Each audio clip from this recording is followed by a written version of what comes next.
देखिए, अब तो इस्तीफा देने का वक्त आया और गुजर चुका है। कई बार उनको प्यार से और बरादराना मशवरे दिए गए। चीफ ऑफ आर्मी स्टाफ ने भी उनसे कहा कि आप ग्रेसफुल एग्जिट कर लीजिए, आप चले जाइए, क्योंकि आपकी जो बैकिंग है, सपोर्ट है, वो नहीं दिखाई देती। लेकिन अब तो मेरा ख्याल है इस्तीफे का वक्त भी गुजर गया है। कल भी उनके पास समय था कि वो दे देते, लेकिन उन्होंने ऐसा नहीं किया।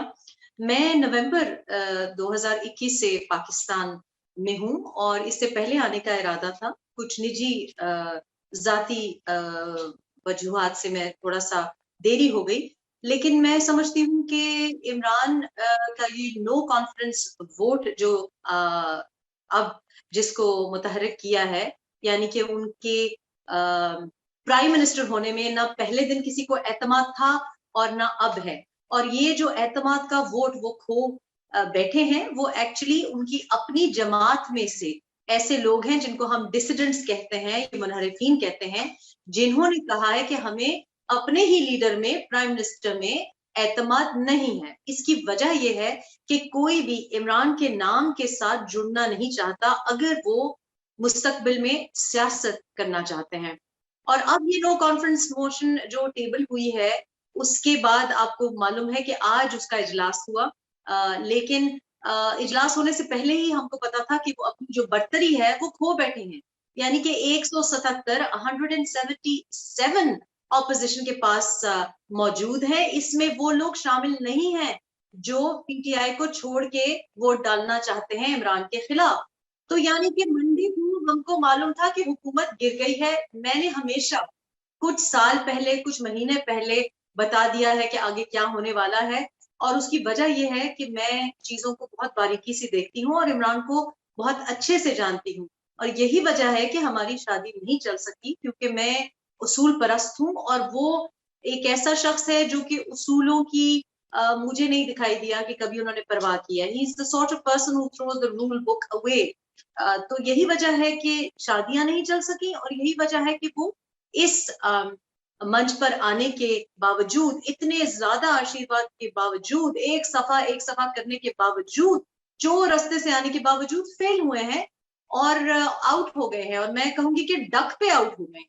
देखिए, इंसान अपना मुस्तकबिल देखता है, तो अगर कोई कंपनी बैठने जा रही होती है, कोई अपनी सिक हो जाती है, तो लोग अपना आगे जो भविष्य है, आगे जो मुस्तकबिल है, उसको सोचते हैं। तो जो लोग इनको इलेक्टेबल्स जो जमा करने का शौक था, जो जहाज भर भर के इन्होंने इलेक्टेबल्स जमा किए थे, वो इन्हीं की तरह मफाद परस्त थे, और वो ये समझते हैं कि आगे इमरान के नाम के साथ उनको वोट नहीं पड़ सकता। लोगों के, देखिए, इमरान का आगे पीछे कोई नहीं है, लेकिन लोगों की औलादें भी हैं, लोगों ने सियासत करनी है, वो इस जमीन से जुड़े हुए हैं। इमरान तो जैसे आए थे वैसे शायद भाग भी जाएं, लेकिन लोग नहीं भाग सकते।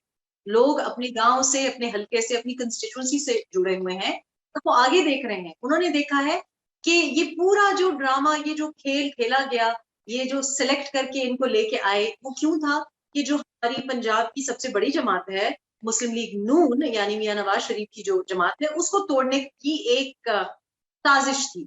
और वो साजिश बुरी तरह फेल हुई है। ऐसे फेल हुई है कि जितनी पीएमएलएन पहले मकबूल थी, उससे कहीं ज्यादा मकबूल हो गई है। इसी तरह मौलाना फजल रहमान साहब को, जो जेयूआईएफ से जिनका ताल्लुक है, उनको कैसे कैसे नामों से बुलाया नहीं गया और उनको भी इस रेस से बाहर रखा गया। अब ये वो लोग हैं जिनका एक वोट बैंक है, और इससे आप इनहराफ नहीं कर सकते। There are no two ways about it कि इनका वोट बैंक बड़ा पुख्ता था। पाकिस्तान पीपल्स पार्टी की आपने सूबे में रोक के रखा। ये इमरान के लिए सारा रास्ता साफ किया गया। इमरान के लिए सारा रास्ता साफ किया, यानी रेस में और कोई घोड़ा ही नहीं था, और कोई थारोब्रेड था ही नहीं इस रेस में। उसके बावजूद फेल हुए हैं, इसलिए क्योंकि उनको खेलना, उनको दौड़ना आता ही नहीं है। वो दौड़ सकते ही नहीं है, वो लड़खड़ा के गिर जाते हैं। तो जिस दिन से आए हैं, आप देखिए कि अपने को चैंपियन मानते हैं, लेकिन पाकिस्तान में, पूरे खित्ते में, अमेरिका, रूस, Japan, Afghanistan, India, Turkey, Saudi Arabia, कौन उनको चैंपियन मानता है? कौन उनको चैंपियन मानता है? बात यह है कि परफॉर्मेंस जो उनकी थी, वो वर्ल्ड कप 92 से भी बहुत पहले खत्म हो चुकी थी।